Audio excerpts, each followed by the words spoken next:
aho ni agiriyama yani mitike.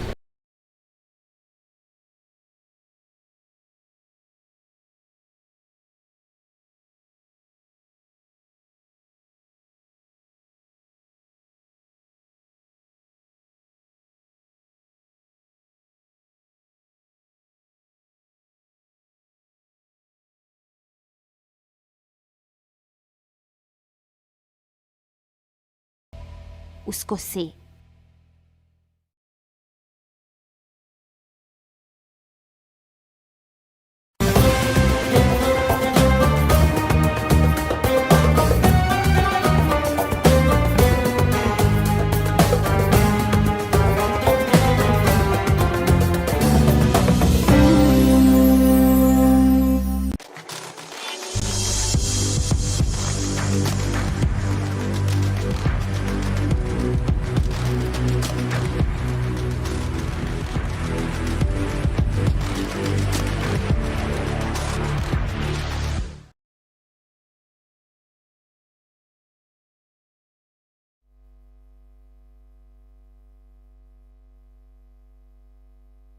Barakatu, karibuni sana katika NASAHA kwa umma show.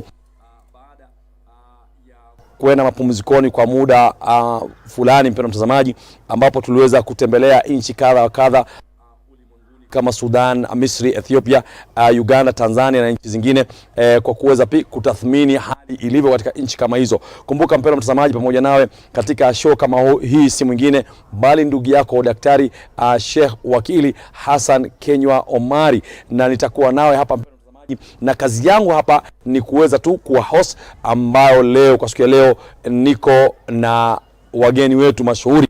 Wote wawili ni mawakili. Nitaanza kwa upande wangu wa kulia, niko na wakili Khadija Ductoor. Assalamu alaykum wa rahmatullah. Wa alaykum salam wa rahmatullahi tabarakatu. Wakili Khadija Ductoor kwa sasa anafanya kazi kama freelance advocate, kwa hivyo unapomtaka mahali popote unaweza kumpata bila shaka.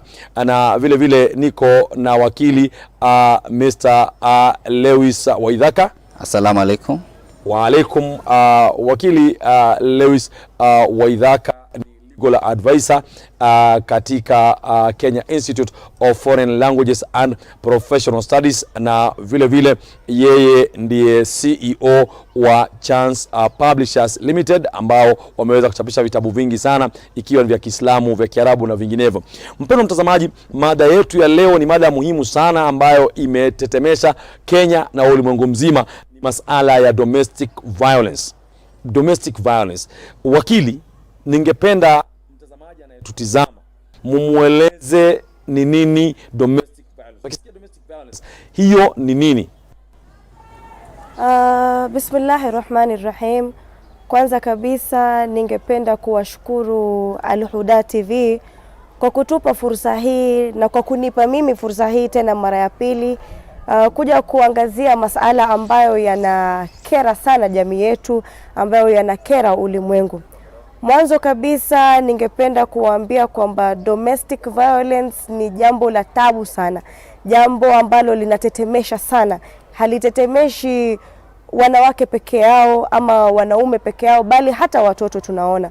Kwa hivyo tukiangazia masala ya domestic violence ambayo pia inajulikana kama domestic abuse, huwa this pattern of behavior ambayo hufanyika na one of the parties katika familia, ambayo huwa anataka kudominate ama nia yake ni kudominate katika pale familia, kujiweka katika ile power yake isije ikashushwa na mtu mwingine yoyote.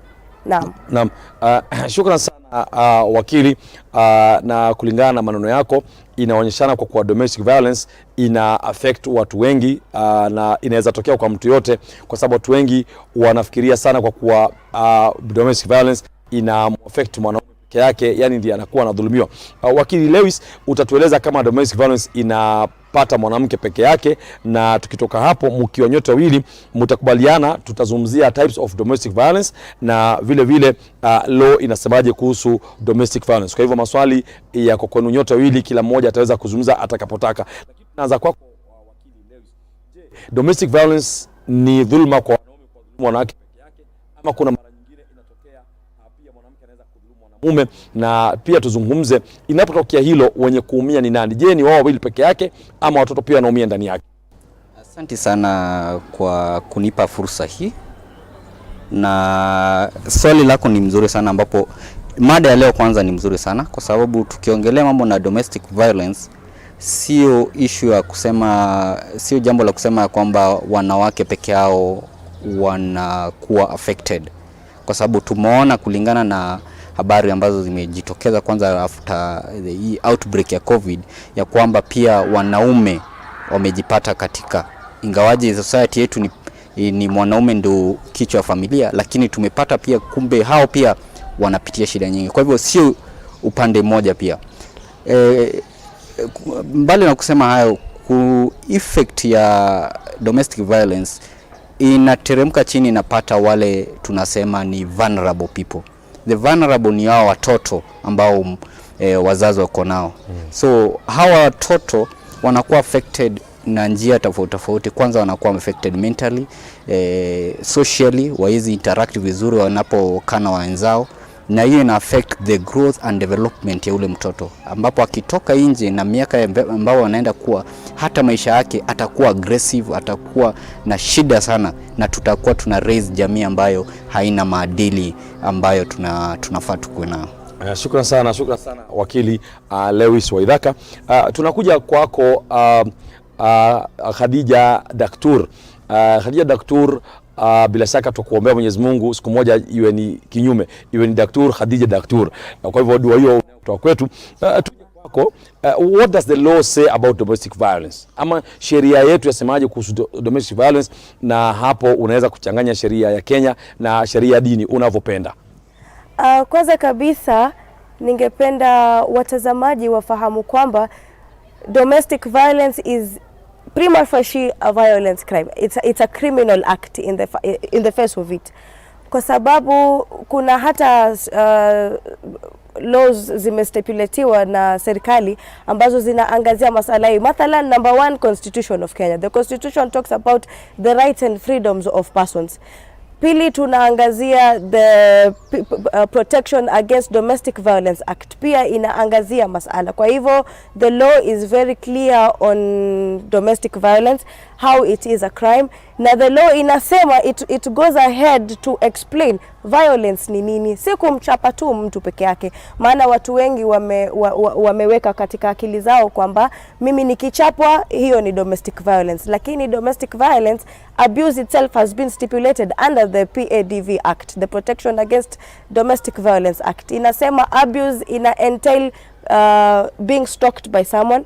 Abuse ina entail being kama FGM, female genital mutilation, pia hiyo ni part of abuse. Physical abuse pia imeincludiwa pale. Incest is also there among, defilement is also among it. Kwa hivyo the law is very clear on, na law kisha ikaongezea kusema kwamba there are different types of abuse. Ya kwanza kuna physical abuse, kuna financial abuse, na kuna psychological na emotional abuse. Kwa hivyo kitu ambacho wanafaa kujua ni kwamba si kuchapwa tu ndio domestic violence, bali domestic violence is a wide range of things to be explained. Asante sana wakili Khadija Ductoor, na unajua I do understand that nyinyi mnapokwenda kusoma katika Kenya School of Law mnasoma somo laitwa legal writing and drafting, ambapo katika legal drafting and writing mawakili wanakuwa wanazungumziwa sana waweze kuacha sana legalist, hasa wakati ambapo kwamba wanakutana na watu katika mitaa. Umezungumzia vitu kama 5 katika domestic violence. Umezungumzia stalking. Hiyo ingekuwa vizuri kama utamueleza mtazamaji stalking ni nini. Of course ukisema FGM ataelewa ni masuala ya ukeketaji wa wanawake, ambao kwamba kwa sasa tunajua ukeketa utaweza kufanywa nini. Alafu umezungumzia masuala ya psychological na financial. Kwa hivyo mtu anaelewa psychological ni kama mtu kuweza kumuudhi mwenzake kiakili, na unapozungumzia financial kama mwanamume ama mwanamke kumzuia mwenzake kuweza kupata fedha kwa namna yote. Hiyo stalking ndio tungependa kujua ni nini haswa. Hii stalking mara mingi hutokea katika watu ambao wana mahusiano, alafu ikaja katokea mathalan mfano wakaja wakachana, alafu ikawa one of the parties, either the woman or the man, huwa anamwandama kisirisiri yule mtu. That is what is stalking. Naam. Na daktari Khadija Ductoor, itakuwa ni vizuri kama pia utaeleza kwa nini baadhi ya watu hata wanapoachana mtu ndio mmeachana, kwa nini umfuatilie mwenzako? Nini sababu ufanya mtu amfuatilie mwenzake kujua anafanya nini, anaenda wapi, anakula nini? Nini ufanye hilo? Unajua mara mingi huwa ni wivu.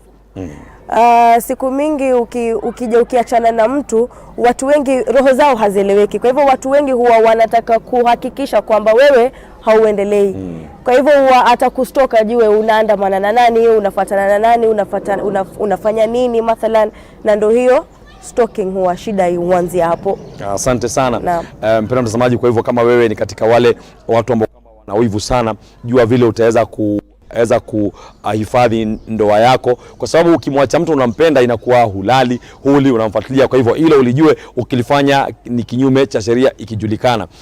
Turudi katika masala ya victims of domestic violence. Hapo ndio sasa tunataka tupate kuelewa vizuri, tulikosea gusia, lakini turudi katika sheria. Who are the victims of domestic violence? Nafikiri tutakuja kwako Mr. Lewis Waithaka.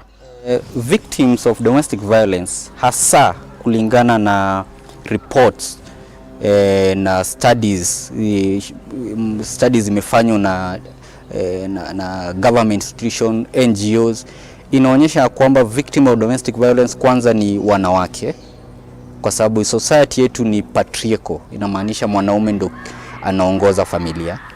Wa pili ni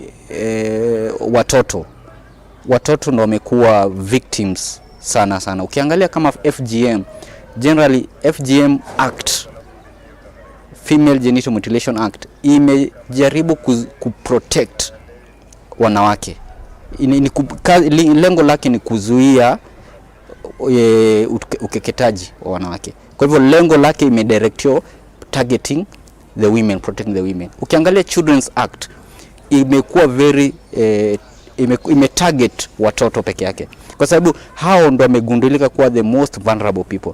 Na hata ukiangalia zaidi, kuna studies ambazo zinaonyesha kwamba in fact ule mwanamke mjamzito ndiye wengi wao wako very vulnerable, especially kwa sababu emotionally wako unstable, health yao ni sensitive. So unapata kama huyu mwanamke amepata mimba kupitia domestic violence, sema rape, defilement, anapata aiko katika nafasi ya kudhulumiwa, nafasi yake kudhulumiwa iko juu sana. Kwa hivyo hawa ni watu wawili group ambao wanakuwa affected, lakini tusiache wanaume kando, kwa sababu kuna pia hao ambao wanadhulumiwa zaidi, na hiyo ni ambayo sasa imechipuka zaidi na imekuja sasa kwa kizazi chetu zaidi. Naam. Shukrani sana mtazamaji. Kwa hivyo unaona effects ya domestic violence kama wanavyosema wakili wawili hapa, ni kwa kuwa kwanza zinampata mke. Mara nyingi wanawake ndio wanadhulumiwa mara nyingi, lakini siku hizi pia wanawake wamekuwa nao pia wanadhulumu wanaume kwa namna fulani ya moja ama mbili, lakini unakuta wenye kuumia sana katika domestic violence mara nyingi ni wale watoto ambao unakuta wanakuwa wanashangaa kwa nini baba anampiga mama ama mama anampiga baba, ama kwa nini hatuna chakula nyumbani, na hizo zote zinaleta madhara mengi sana katika familia yetu. Lakini wakili Lewis Waithaka, tutakuja kwako, ingawa wewe si Muislamu, lakini naelewa kwa kuwa unafanya Islamic Studies, utuambie tabia ya Mtume Muhammad sallallahu alaihi wasallam ambaye kama ni mtume wetu. Je, kuna wakati alifanya domestic violence katika maisha yake? Itakuwa ni swali zuri ambalo utaweza kulijibu, ndio mtazamaji apate kupata faida. Lakini tukirudi hapo, kabla ya kuja kwako, tutakuja kwa wakili Khadija Ductoor. Wakili Khadija Ductoor, tuelezee the real effects of domestic violence, na uchanganye pia ndani yake the challenges of domestic violence both in the family, in the children and the entire society. Shukran sana kwa swala hilo. Kwanza ningependa kabla ya kuzungumzia effects tujue ni nini inachangia domestic violence kutokea. Naam. Tukishajua nini inachangia, ndo tutaweza kujua haya mengine. Naam. Kwanza kabisa mimi naweza kusema dini zetu, both Islam and Christianity. Maana the religion is very clear. The religion cannot be changed. the holy books cannot be changed. This is it's a divine being, divine thing ndo imewekwa pale. Kwa hivyo we cannot change. Sasa sisi binadamu tunataka kuinterpret vitabu ambavyo haviwezi kuinterpretiwa to suit our own lifestyle. Mtu anataka kuinterpret kwamba mfano ar-rijalu qawwamuna 'ala an-nisa. Anataka interpret kwamba Qur'an Mwenyezi Mungu amesema lazima mwanamume awe juu ya mwanamke. La. Mwanamke ndiyo lazima amtui mume wake, lakini anamtui kivipi na mume anafaa kufanya nini? Mwanamke ana haki kwa mume na mwanamume pia ana haki kwake. Kwa hivyo na tukipata mashekhi wetu hawaelezei jamii vizuri kuhusu masala ya dini. Ndio maana watu wana mix up things, hawaelewi. Pili, tunaangalia society yetu. Our society nowadays normalizes the abnormal. Tuna normalize domestic violence like it is nothing. Tunaona like amechapwa watu wacheka, ushaona. Kwa hivyo that is not even right in the face of it. Alafu pia tunaangalia depression. Mtu ana depression, ana stress, especially during this COVID-19 period, whatever we are going through. Mtu ana frustrations zake, anakuja anamaliza frustrations kwa watoto, anamaliza frustrations kwa mke wake, saa zingine kwa mume wake, because even men are affected. And are affected largely kuliko hata wanawake. Mimi nitasema maana mwanamume anajulikana kama head, hafai kuchapwa. Hivyo ndio vile society imeona. Kwa hivyo mwanamume akija akidhulumiwa, watu watamuona akisema ni kama huyu vipi, huyu mwanamume bwege, mwanamume vipi, lakini they are also affected. Tena tunaangalia background of a person, mahali mtu ametoka. This develops somebody's character. You're growing up in a violent family, what do we expect you to do when you have now your own family? Alafu ina lead to various effects in the long run. Mtu anakuwa na low self esteem, mtu hajiamini. Tunaona wanawake siku hizi hawawezi kuzungumza mbele ya mabwana zao ikiwa wageni wamefika, kwa sababu washaonekana kwamba they are nothing. Washaona that is emotional violence, it's emotional abuse. Si hujapigwa, lakini the fact that bwanako anakuona kamba wewe hufai, it's already imeshakuletea ile low self esteem. It leads to negative health conditions. Tunamwona huyu police officer anaitwa Mr. Dan, bwana Dan, nafikiri Shisha the other name. Na wamekuja kwa mara kadhaa. Ndio. Mke wake alimwagia mpaka acid mwanamume akakosa kuona. The man became blind out of it. Kwa hivyo inaleta disability, inaleta financial problems, it leads to divorce and separation, an act that is hated the most by Allah. Ina lead to hatred, ina lead to stigmatization kwa wanaume na kwa watoto haswa. Kwa hivyo ina a lot of effects ambazo inaleta. Alafu katika challenges, number one challenge kama nilivyosema ni watu tuna normalize what is not supposed to be normalized. Kwa hivyo tumeona kamba ule amepigwa basi mwanamke hana adabu ndo maana akapigwa. Mwanamume amepigwa na mke wake, mwanamume wa aina gani yule amepigwa. Ushaona? Alafu tunataka tujifiche. Another challenge is we want to hide in our own behaviors, in our own bad behaviors. Mathalan mtu amezoea kunywa, anakuja anamchapa mke wake, alafu anajitetea kwamba mke wangu hana adabu. Watoto nawafunza adabu. Hapana, there's an extent. Of course we should punish our kids, but to some certain extent. It should not be extreme. I think Dr. Wakili Khadija Ductoor, in fact you have talked here vitu mbili muhimu sana. La kwanza ni ile aya Allah subhanahu wa ta'ala anaosema ar-rijalu qawwamuna 'ala an-nisa, na ukasema kwa kuwa tunataka kuinterpret vitabu vya Mungu ambao kwamba haviwezi kuinterpretiwa. La muhimu nafikiri unakumbuka wazi, interpretation can be done but it should be done in a very objective manner. Lakini nataka kuja hapa sasa hivi umesema we must punish our children. I think wakili, currently we use the word disciplining the children, because we run away from punishing children, but we discipline them actually. And we actually, even in discipline, we talk about positive discipline, kwa sababu positive discipline ina effects zake ambapo kama nyingi ni mzuri sana. Shukrani sana wakili. Sasa tunataka kurudi kwa wakili Lewis atuambie dini, atuambie dini yote, labda kama Nabii Isa aliweza kudhulumu mwanamke yote ama Mtume Muhammad. Alafu pia changie kama kuna effects zingine ambazo kama tutaziona, kwa sababu tukitoka hapo tutataka tuingie katika challenges na reforms, alafu tutoe solutions kwa watazamaji, na kwa sababu tumekaribia sana wakati wa pumziko. Wakili Lewis, tueleze katika kusoma kwako, kwa sababu najua saizi unasoma one of the units you are doing is Islamic law. Je, kuna mahali umeona kwa kuwa Mtume Muhammad kuna kitu alifanya violence against anyone? Kwanza nasema hakuna mahali popote katika maisha ya Prophet Muhammad aliwahi dhulumu ama aliwahi advocate ya kwamba mwanamke adhulumiwe ama watoto wadhulumiwe ama jambo lolote ambalo linatishia family institution. Kwa sababu yeye ukiangalia in fact ukisoma hii kitabu Islamic Law chapter 5, Impact of Prophet Muhammad, peace be upon him, life on family values. Ukisoma hiyo kitabu chapter 5 utapata ya kwamba institution ya family imekuwa protected sana, na imekuwa protected in different ways, na kila mafunzo ukiangalia kwanza kama Quran na Hadith utapata pia kuna a full chapter ambayo inapatiana the relationship between Quran and Hadith. Utapata jinsi ambayo familia inafaa ikuzwe na itunzwe katika jamii, na hayo sio mambo ambayo unachukulia kwa mzaha, ya kwamba the interpretation iko very clear. In fact it is very clear hata kuliko kwa katiba.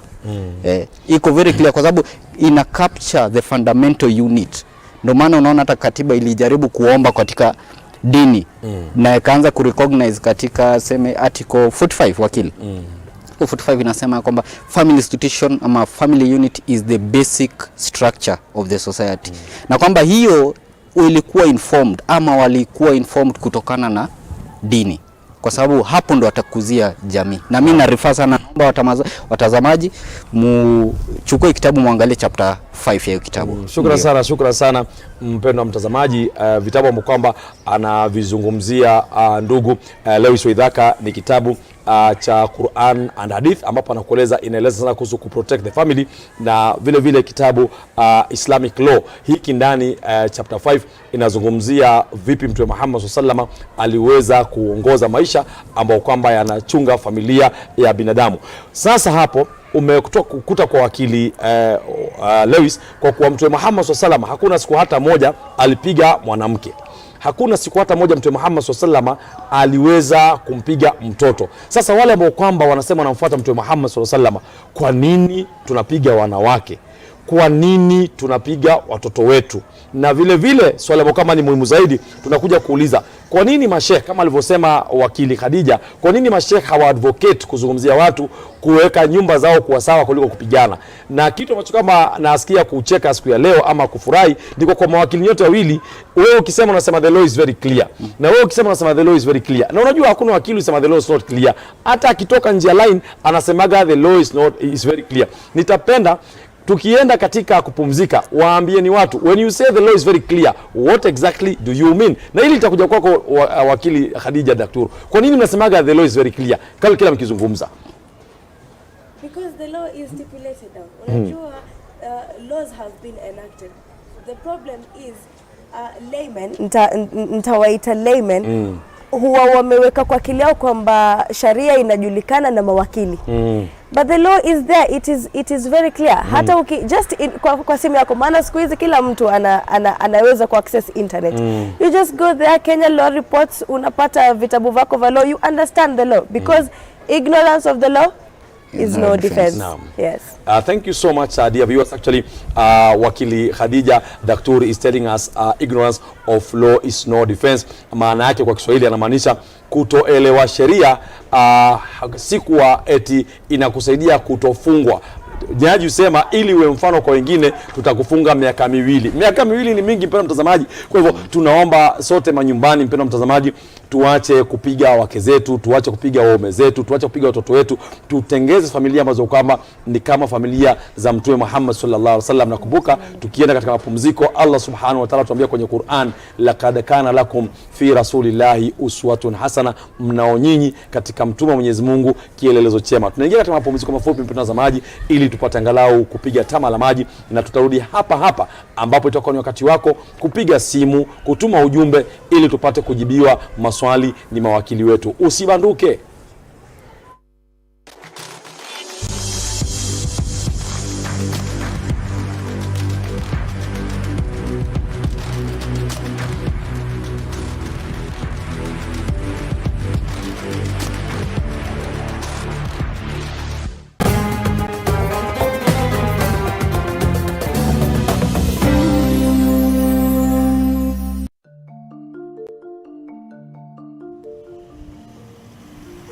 Dear viewers, assalamu alaikum wa rahmatullahi ta'ala wa barakatuh. Are you faced by any legal issue or legal challenge which you need to get some solutions? Are you facing any health matters which you need advice from a medic or a physician?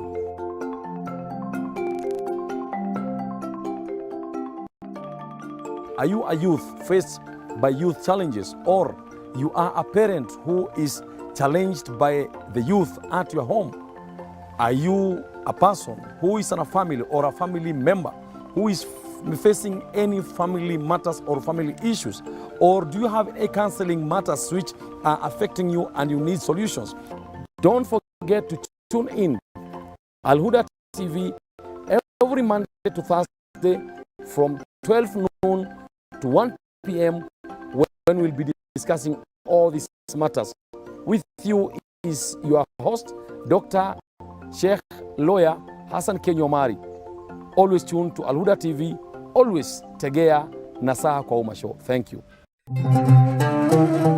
Everyone can view us anytime through our mobile application.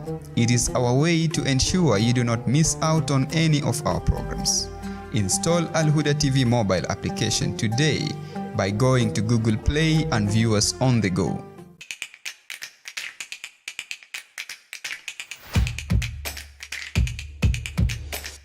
Ni ishara tosha ya kuweza kuzungumzia utalii wetu kwa kina, thamani ya utamaduni na namna gani watu wanavyoishi. Mugiriama, Mudigo, Muchonyi, Nilikendo, Mukambe, Murahai, Kusini aliaho ni Agiriama, yani Mizike.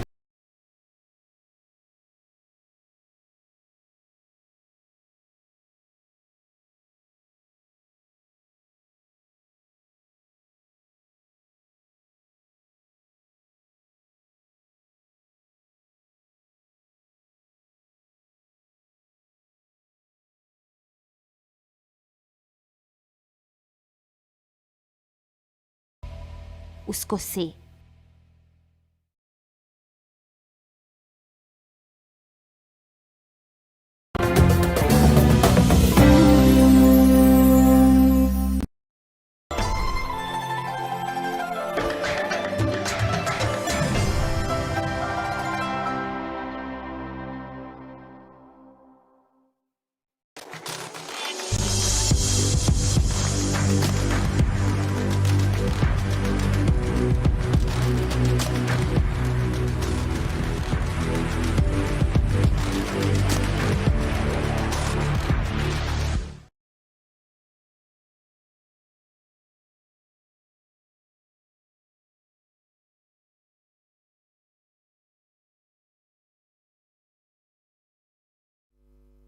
Watazamaji wapendwa, assalamu alaikum wa rahmatullahi ta'ala wa barakatuh. Karibuni sana tena katika sehemu yetu ya pili ya NASAHA kwa UMMA show.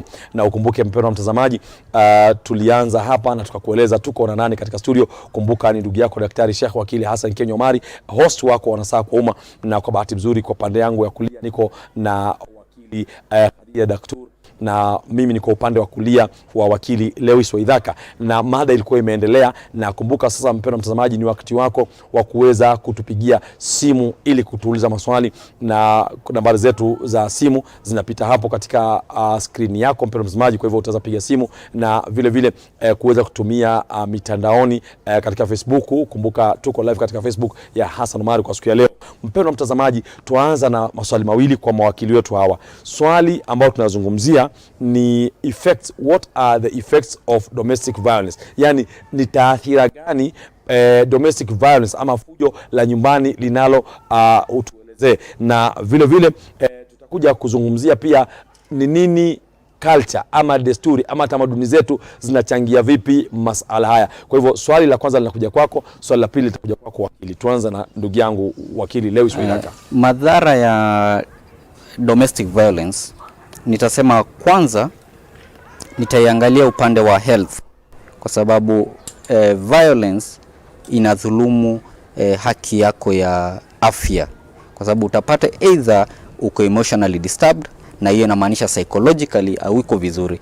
Ya pili, unaweza pata physical injuries, na physical injuries inamaanisha kwamba labda umechomwa na maji moto, umepigwa kiasi ya kwamba mwili sasa uko na injuries ambazo hata tuwezi sema hapa. Ya tatu ni ya kwamba effect inatoka sasa, hiyo ni kwa harmful effects ambazo zinatokana na kwa familia, kwa partners. Ukikuja chini na trickle down, inateremka chini, sasa inakuja tunaangazia sasa wale ambao sasa ni watoto kwa familia. Effect ya kwanza ya kwamba inaleta as the basic unit ambayo ina instill ama inaeka zile values kwa watoto. Utapata kwamba mtoto anaathirika kiasi ya kwamba hana ile mwelekezo mzuri katika jamii, kwa sababu akikosa hiyo mwelekeo ya kwamba mume anafaa heshimiwe, mwanamke anafaa heshimiwe, hivi ndio wazazi wanafaa waishi. Hata kwa akija akiwa mkubwa, wakati ameoa ama ameolewa, yeye atakuwa na ile maadili yenye aliona wazazi wake wakifanya.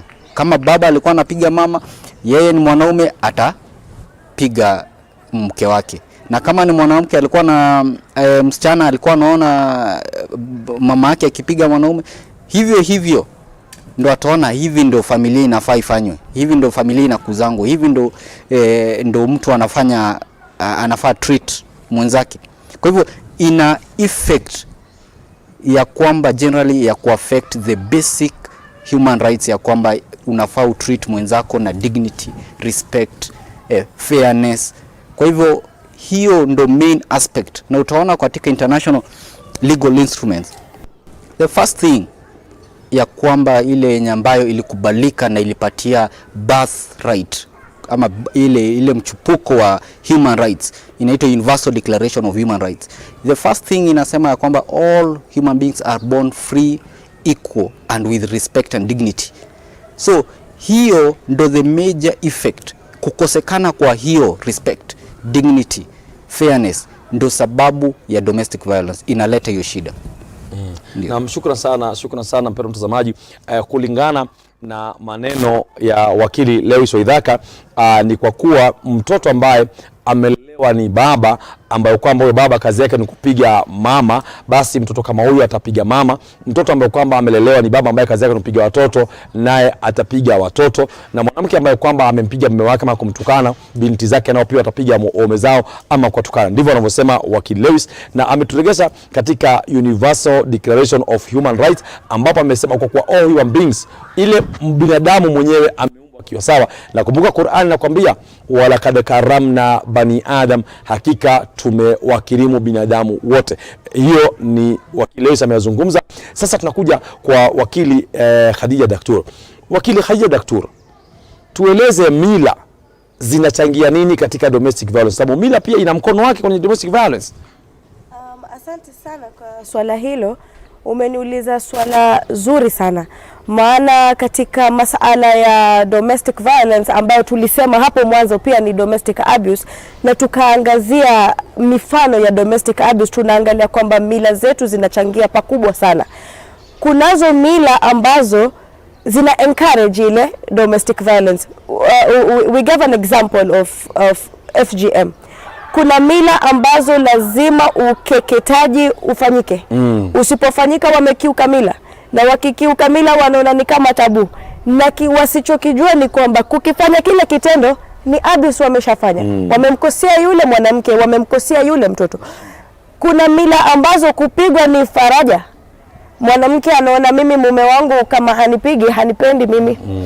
Kwa hivyo anipige mimi niamini kwamba na pia binadamu wenyewe. Kuna mwanamke mmoja sitamtaja, lakini mwanamke hayuko katika hii Kenya, lakini juzi tu amezungumza, amesema mimi pigo la mpenzi wangu nalipenda. Maana akinipiga pigo la mpenzi ni tamu. Akinipiga najua hapa mimi nishafika. Na kunazo baadhi ya jamii zingine ambazo kabla ya ndoa yule pale mahari inapelekwa ama kwenda kumuomba yule msichana ama mwanamke, huwa wanaambiwa mwanzo wapigane kwanza.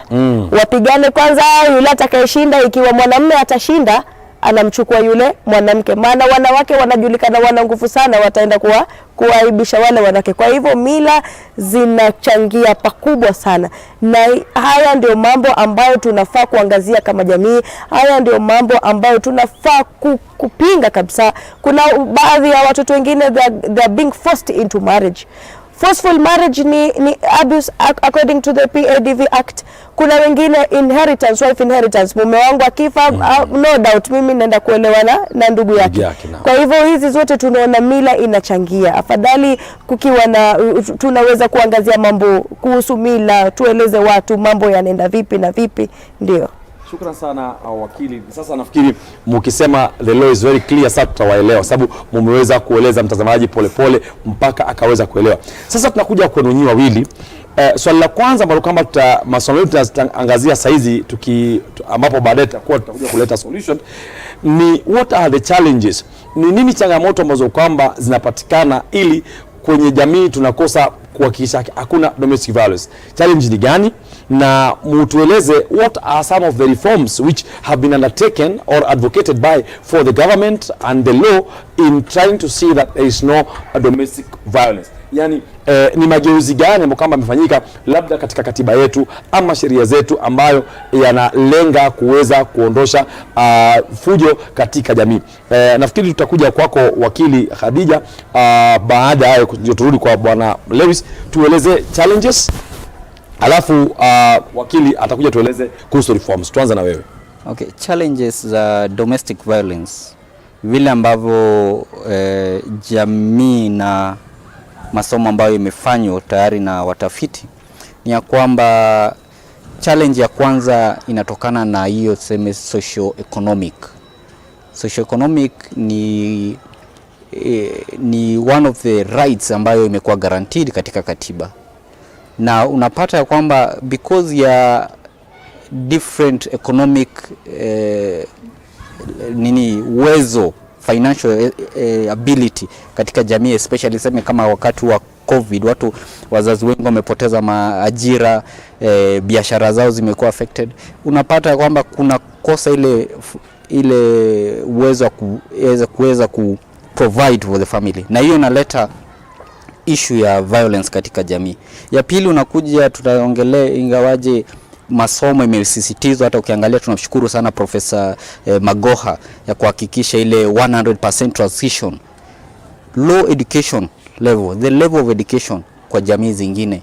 Unapata hiyo ina contribute kwa sababu education ina create awareness, kwa sababu mtu ambaye amesoma hata saa hizi tukimweleza kwamba the law is very clear, anajua katiba, anaweza download kwa simu aangalie. Nikisema kipengee cha 45 inasema family is the basic institution ya society, anaweza angalia pale aseme ndio hili nimesoma hapa hivi. Kwa hivyo education pia ni one of the challenge ambayo serikali tunashukuru sana inajaribu kwa uwezo wao kusisitiza, in fact girl empowerment na hata vijana pia, na kusisitiza maadili ya jamii.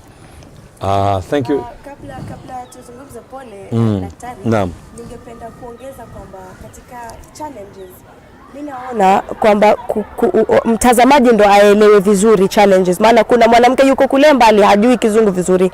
Tukiangazia challenges nikiongeza vile my learned friend amesema pale, ni majaribio yamefanywa lakini bado majaribio yamewekwa, lakini bado number one, the laws ziko pale kama tulivyosema, the laws are very clear, lakini implementation of the laws ndio tabu. Maana number one, mtu amepata amekuwa abused na katika familia yake, ameenda kwa polisi, polisi anamwambia mambo yenu ya kifamilia nendeni maza pale. Kwa hivyo implementation of these laws that are enforced ni tabu. Number two, bribe, corruption katika nchi yetu, mashallah, corruption number one. Sasa wewe umeshikwa, umefanya hivi, toa kitu kidogo, you are free, you are scot free, unabaki sasa kuni stock. Ndo pale. Namba tatu, tamaa, haswa kwa wanawake. Wanawake tumeingiwa na tamaa ya pesa, sijui kwa nini.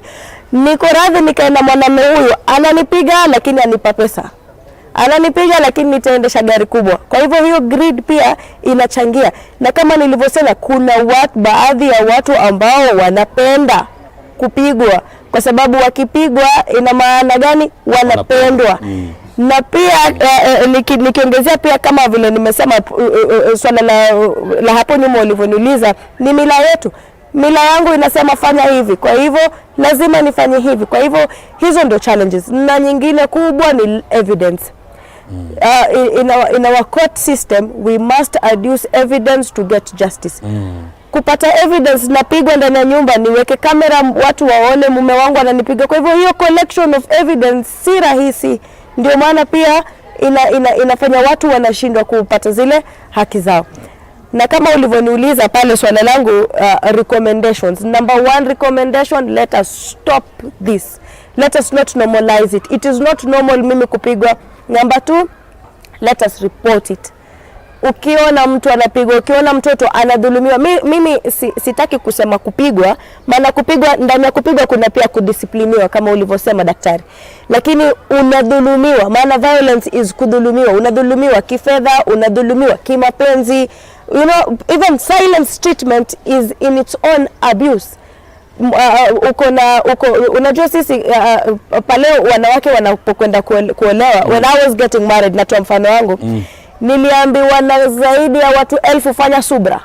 Be patient in your marriage. Be patient, be patient. Kama uliza mamangu, lakini hii patient, mbona nimeanza kuogopa? Kila mtu aje ananiambia be patient, be patient. Naenda wapi kule? You know, we are being told be patient, but we are not being told why are we going to be patient, ama kwa nini tuwe patient, unaona? Kwa hivyo hiyo inaleta usala. Na recommendation nyingine, serikali wame set laws of which it is a criminal offense mtu kufanya, na ni people are being punished. Tumeona hata case laws here in Kenya where people have been convicted, wengine wametoa compensation, na pia wameweka shelter houses of which if you are abused domestically na huwezi kuishi pale, kwa hivyo wameweka shelter houses where people can stay there. Na pia nikimalizia, tunaona nyinyi wanahabari, tunaona muzungumzie masala haya, tuizungumzie, tuikondem kabisa, na tuishtaki kila mara tuwezapo. Shukran sana. Shukran sana wakili Khadija Ductoor, na vile vile wakili Lewis Wedhaka.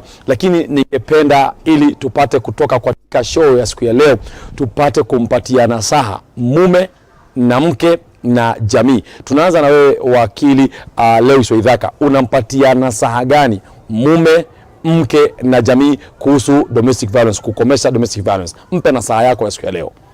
Sasa yangu before kabla niseme hiyo, nitaomba tu niongeze kwa dadangu vile amesema. Tuna dakika 2 peke yake, kwa hivyo itakuwa vizuri utoe tuweze kuelimisha health workers waweze kuspot, kwa sababu wala wanakubali, ambao umesema wanakubali violence, wakienda pale matibabu, ule health worker anaweza spot na to report. Kwa hivyo nasaha yako kubwa ni kuweza kuripoti kila kunapotokea domestic violence. Shukrani sana kwa nasaha yako. Nasaha yako wakili Khadija Ductoor ni ipi kwa mtazamaji kwa siku ya leo?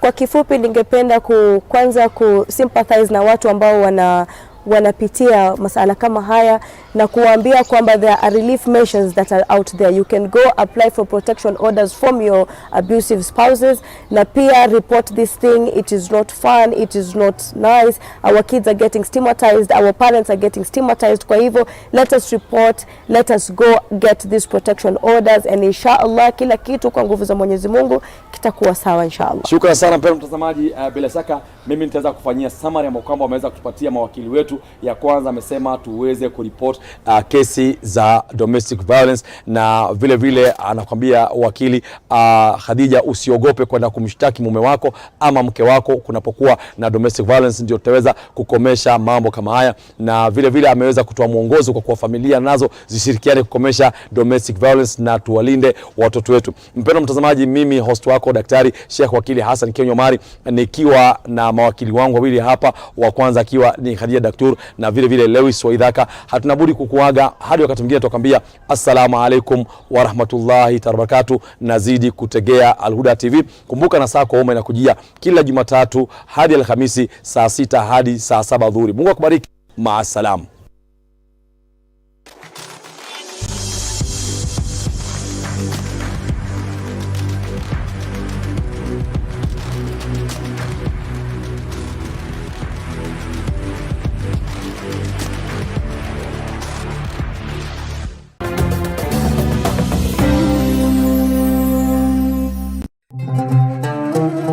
Everyone can view us anytime through our mobile application. It is our way to ensure you do not miss out on any of our programs. Install Al-Huda TV mobile application today by going to Google Play and view us on the go.